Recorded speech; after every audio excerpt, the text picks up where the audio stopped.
বন্ধুরা, ছোট ছোট ট্যাংরা মাছ আমি কলাই পাতায় রান্না করা হয়েছে। দেখো খুব সুন্দর। তো কলা পাতা কারা কারা ভালোবাসো বলবে। খুব সুন্দর সুন্দর পোড়া পোড়া গন্ধ হয়, খেতে ভালো লাগে।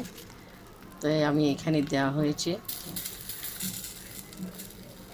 সর্ষে, জিরে,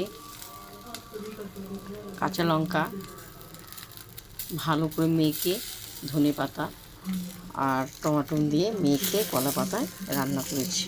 খুব সুন্দর অপূর্ব। দেখো আলু আছে, আলু সিদ্ধ হয়ে গেছে। তো চলো আমরা এটা খাবো। খুব সুন্দর লেগে আছে। তোমরা কারা কারা খাও অবশ্যই লিখে পাঠাবে, আর এভাবে খাবে, খুব সুন্দর লাগবে খেতে।